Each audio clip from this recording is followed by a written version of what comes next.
안녕하세요. 양심중고차 이진영입니다. 자, 오늘은 중고차 구매 동행입니다. 오늘은 제가 차장사 12년 하는데 독특한 그 구매 동행을 가요.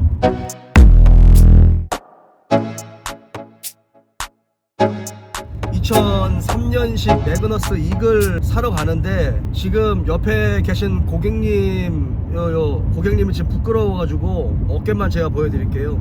고객님이 어릴 적부터 그 드림카였던 대우 매그너스 이글을 지금 사러 가시는데 지금 고객님 차 타고 가거든요. 고객님은 2017년식 그 BMW M5 컴페티션 모델을 타고 계시는데 매그너스 이글을 사러 갑니다. 지금 조금 독특한 의뢰를 받아가지고 경기도 구리에 가서 그 차를 한번 보고 그 다음에 차 상태 확인해보고 같이 차를 좀 꼼꼼하게 봐드리는 걸로 그렇게 진행을 할게요. 왜 그 차를 사시려고 하는 특별한 이유가 있나요, 고객님?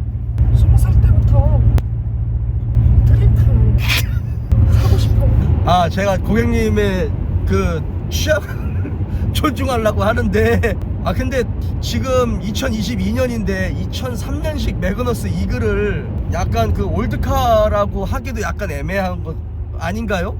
어떻게 생각하세요, 고객님? 20년 동안 꿈꿔왔던 일이에요. 20년 동안 꿈꿔왔던 차를 사러 가신대요. BMW M5 컴페티션을 타고 취향 존중합니다. 꼼꼼하게 잘 봐드릴게요. 이따가 차 같이 보면서 설명드리겠습니다. 자, 이제 시운전 했고요. 차량 하부도 다 떠서 확인을 했습니다. 시운전도 나름대로 꼼꼼히 하고 좀 오랫동안 했고요. 기본적으로 이 차가 2003년식에 11만 킬로 정도 탔어요. 단순 교환이 하나가 있는데 차주분은 잘 모르시는 부분인데 요 조수석 앞엔다가 교환이 됐습니다. 그거는 크게 의미가 없겠죠. 매그너스 이글에 이제 꽂히신 고객님이기 때문에 사실 그건 뭐 크게 의미가 없습니다. 그리고 앞에 이제 범퍼가 교환이 됐는데 범퍼는 사고로 들어가지 않으니까요. 그런데 이제 본네트를 열고 안쪽을 보면 범퍼 그 레일이 있어요. 범퍼 레일에 그 레일 브라켓 있죠. 그러니까 인사이드 멤버와 이 즉 직결되는 범퍼 레일이 교환이 됐더라고요. 이 차는 범퍼만 교환한 게 아니라 범퍼 레일까지 교환했다. 근데 그건 뭐 사고로 들어가지 않는다. 일단은 이제 요거 서류 진행해서 경기도 광주인데 여기서 이제 이전까지 다 쳐서 대전으로 이제 제가 이 차를 끌고 갈 것 같은데 끌고 가면서 이 자동차에 대한 특징이라든지 이런 것도 좀 설명드리고 대전에서 이따가 제가 차에 대한 총평을 다시 한번 설명드리겠습니다. 자, 이제 차량 전부 다 확인했고요. 경기도 광주 이곳에서 이전 등록까지 다 마치고 매그너스 이걸 가지고 이제 대전으로 내려가는 길입니다. 차 시운전 충분히 했고 그 다음에 카센터에서 충분히 제가 차량 하부까지 전부 다 확인을 했어요. 여러분들께 이제 자세한 내용을 좀 설명을 드리자면 이 차 같은 경우는 구매 동행입니다. 고객님이 대전에서 카오디오 샵을 크게 운영하시는데 20대 때 이제 꼭 타고 싶었던 차 중에 하나가 이 매그너스 이글이었어요. 그래서 그때는 여유가 없어서 차를 못 타시고 이제 여유가 생겨가지고 좋은 차 타시면서 이제 세컨카로 매그너스 이글을 꼭 죽기 전에 꼭 한번 타보고 싶다라고 하셔가지고 오늘 그 소원을 이루셨습니다.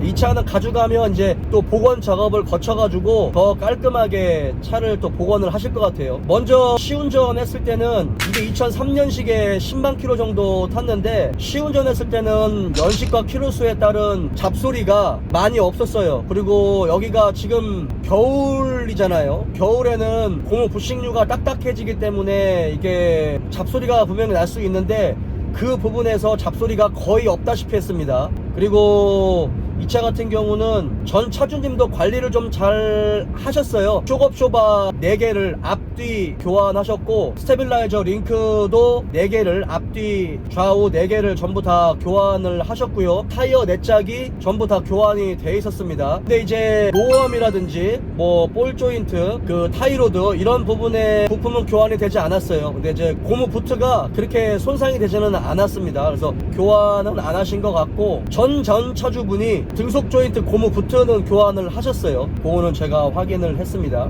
그리고 앞쪽은 맥퍼슨 스트랩 방식인데 현가 장치가 뒤쪽이 이게 더블 위시본 방식이에요. 독특하게 그래서 뒤쪽에 어퍼암하고 뒤쪽 로어암, 그 다음에 어시스트암하고 트레일링암, 요거는 교환이 안 되었습니다. 그런데도 잡소리가 나지는 않았어요. 근데 이제 볼트류나 각종 암류가 그래도 좀 부식이 생겼기 때문에 교환을 할 때는 그게 좀 부러지지 않을까. 볼트가 교환할 때는 이제 산소를 불어내서 교환을 해야 될 것 같고요. 그 부분은 이미 고객님께 제가 다 설명을 드렸고 인지를 다 하셨습니다. 그리고 엔진룸을 열었을 때 연료 냄새가 굉장히 많이 났어요. 휘발유 냄새가 많이 났는데 이게 인젝터로 들어가는 그 호수 있거든요.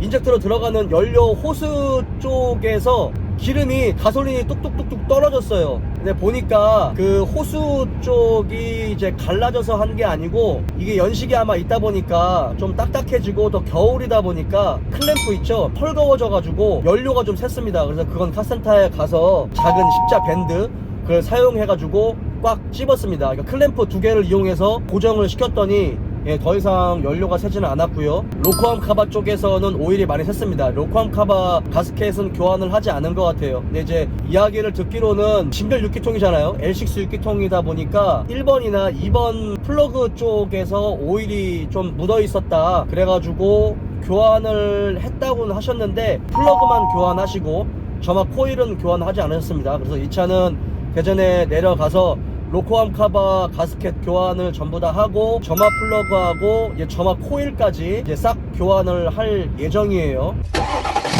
그리고 라디에이터를 교환하셨어요. 라디에이터 교환을 하셨는데 라디에이터는 이제 비품으로 교환을 하신 것 같고 에어컨 컴프레셔도 교환했습니다. 이게 일발 시동이 잘 안 걸려요. 처음에 시동 걸었을 때는 일발 시동이 잘 걸렸는데 이제 엔진에 열을 받고 시동을 몇 번 걸었을 때는 일발 시동이 걸리지 않는 것 같아요. 그거는 스타트 모터의 마그네틱에 저항이 많이 걸렸을 수도 있고 배터리 문제일 수도 있고 뭐 인젝터의 압력 문제일 수도 있는 거고 아니면은 말 그대로 점막 코일에 오일이 좀 묻어서 일발 시동이 잘 안 걸리는 경우도 있는데 이때 당시 차들 같은 경우는 가스켓류도 그렇게 지금처럼 상태가 아주 성능이 좋은 건 아니에요. 그래서 그거는 좀 감안을 할 수 있는 부분입니다. 타이어 내짝이 전부 다 교환이 돼 있고요. 그리고 앞뒤 브레이크 디스크에 부식이 좀 있는데 앞에는 이제 벤틸레이티드 타입이고 뒤에는 솔리드 타입인데 브레이크를 잡았을 때 디스크의 런아웃이라든지 떨림이나 이런 거는 느끼지 못했습니다. 실내 상태나 이런 것들은 이제 이 차의 단점 중에 하나가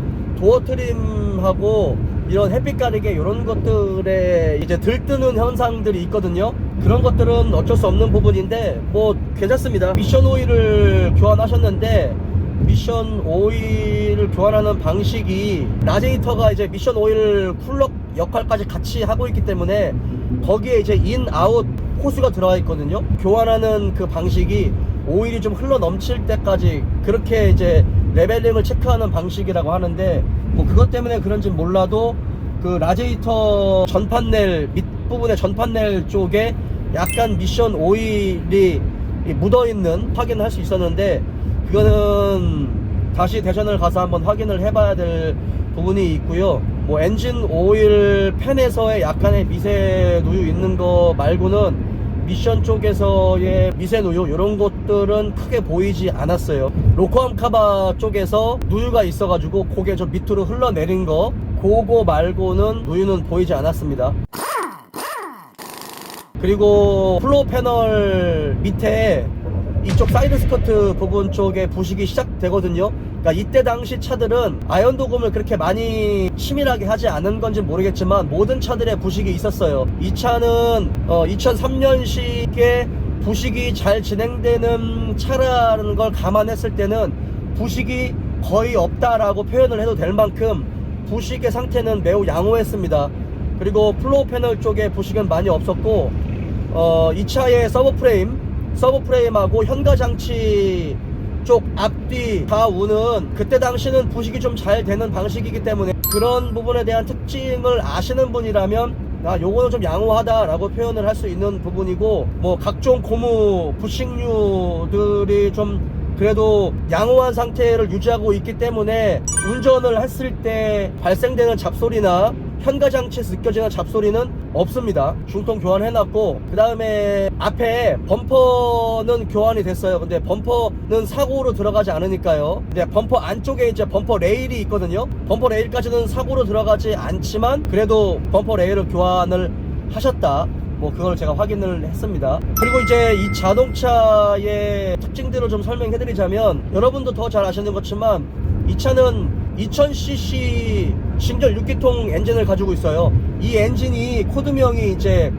XK라는 코드명을 가지고 있는데 XK 엔진입니다.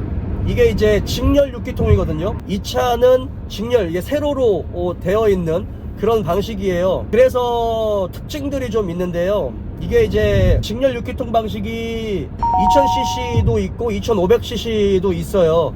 그래서 처음에 이 차가 출시됐을 때 굉장히 센세이션했어요. 왜냐면 그동안에 있었던 뭐 2000cc 6기통이라고 하면 V6 6기통 엔진이 대부분이었고, 2000cc라고 하면 직렬 4기통이 대부분이었지만 이건 직렬 6기통이다 보니까 조금 더 센세이션한 엔진이었죠. 그런데 요게 이제 장단점이 있어요. 직렬 6기통이다 보니까 이 V형 6기통에서는 느낄 수 없는 좀 더 부드러운 회전 질감을 가지고 있어요. 근데 이게 구조적으로 엔진 안에 직렬로 엔진을 놓고 미션까지 같이 구겨 넣어야 되는 방식이다 보니까 조금 개발할 때 난항을 겪었었고, 엔진 내구성과 관련된 부분에서 조금 의심을 가졌었던 엔진이기도 해요. 이게 후륜구동처럼 가로 형식으로 이렇게 뺐다라고 하면 BMW 실키6 엔진처럼 직렬이라고 해도 가로 배치로 돼 있었다라고 하면 실린더와 실린더 사이, 그러니까 엔진과 엔진의 실린더 사이를 조금 더 넓게 뽑을 수 있거든요.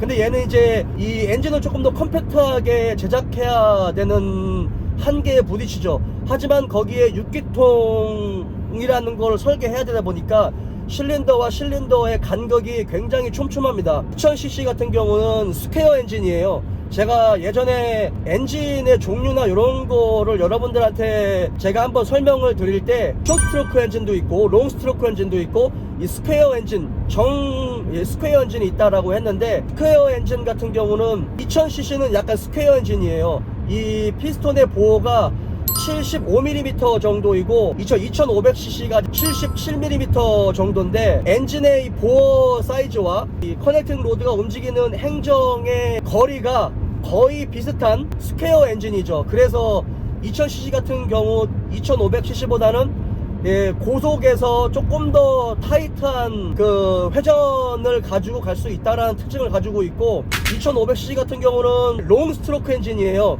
장행정 엔진이죠.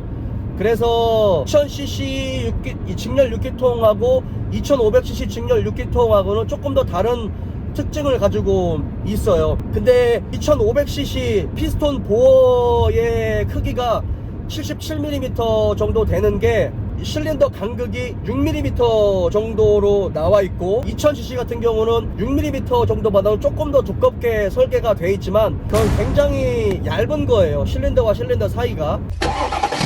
그리고 조금 더 불리했었던 거는 엔진이 클로즈덱 방식이 아니라 이제 오픈덱 방식이라는 게 이제 조금 더 불리한 방식이죠. 왜냐면 클로즈덱 같은 경우는 물라인이 위에서 봤을 땐 보이지 않게 덮여 있는 부분이기 때문에 이 엔진의 실린더의 뒤틀림이라든지 열에 의한 뭐 내열성 이런 부분을 조금 더 좋게 가져갈 수 있는데, 그래서 스포츠카나 슈퍼카 엔진들 같은 경우는 오픈덱 방식이 아닌 클로즈덱 방식을 사용하거든요. 근데 이제 일반 양산차들 같은 경우는 단가 문제도 있고 그렇게 뭐 높은 RPM이나 고열을 쓰는 게 아니기 때문에 이 오픈덱 방식을 사용해요. 근데 이제 이 엔진 같은 경우는 직렬 6기통이라 이게 실린더와 실린더 사이의 간격이 좁기 때문에 좀 더 불리한데, 거기에 오픈덱 이 쇼트 엔진이기 때문에 조금 더 열에 의한 취약함을 드러내기도 하죠.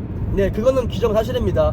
그래서 이 차 같은 경우 2000년대 초중반에 우리가 그때 당시에 이 엔진의 터보차저를 장착하거나 앞쪽비를 높여서 튜닝을 하신 분들 같은 경우는 엔진 블럭이 잘 깨지는, 엔진이 잘 망가지는 그런 현상들이 있었어요. 근데 지금 이제 중부고속도로를 타고 대전을 내려가는 중인데요. 고속도로에서 그렇게 불편함은 못 느끼고 어차피 이 엔진이 160마력이 조금 안 돼요. 그렇기 때문에 과속을 할 수 있는 그런 엔진은 아니고요. 그래도 이게 대우차의 어떤 미국차 특유의 어떤 그런 묵직한 회전 질감, 현대 기아차의 어떤 빠른 리스폰스보다는 굉장히 악셀 반응이 조금 느리고 그 다음에 악셀도 조금 깊어야 차가 나가는 그런 느낌이 좀 많고요. 확실히 고속도로에서는 차가 굉장히 좀 묵직하고 엔진의 회전 질감이 굉장히 독특해요.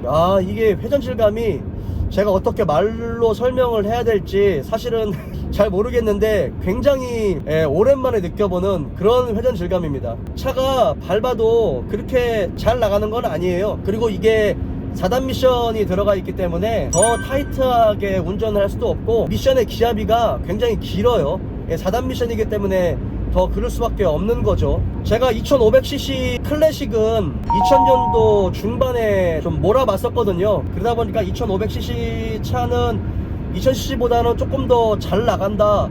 그때 당시에 와, 차가 정말 잘 나간다 라는 거를 느꼈었는데 지금 차들하고 이때 당시 차들하고는 당연히 소프트웨어적인 부분이 달라졌기 때문에 비교를 할 수는 없고, 그때 당시 저도 차를 2000년대 초반부터 제가 튜닝을 접하고 그랬었던 거를 되짚어보면서 제가 좀 생각을 해보면 그래도 뭐 이렇게 나쁜 출력은 아닌 것 같아요.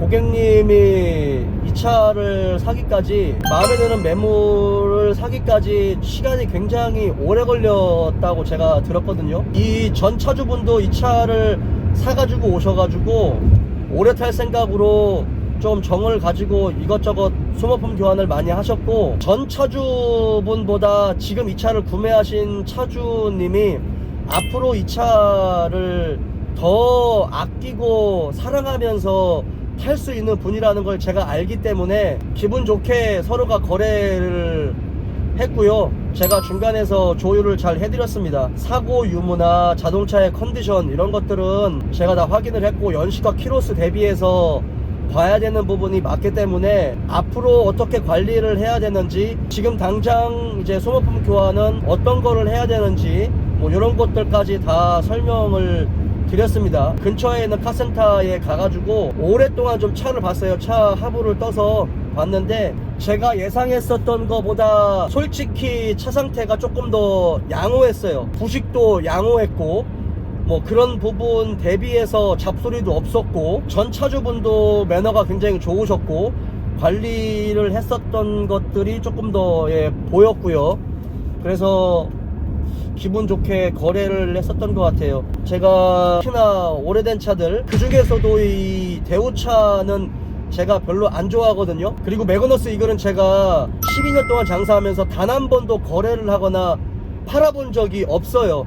별로 좋아하는 차가 아니에요. 관심을 두지 않았던 차인데 사고 유무라든지 컨디션을 보는 거는 워낙 이 차는 큼직큼직해서 잘 보이는 차고 크게 어려움은 없었습니다. 이런 내용들을 고객님한테 하나하나씩 다 보여드리면서 설명을 드렸고 고객님이 다 인지를 하셨고요. 지금 대전을 내려가는 이 상황에서도 시운전을 하면서 저는 실시간으로 이 자동차의 컨디션을 느끼면서 가고 있어요. 자, 지금까지 대우 매그너스 이글 구매 동행이었습니다. 안녕히 계세요.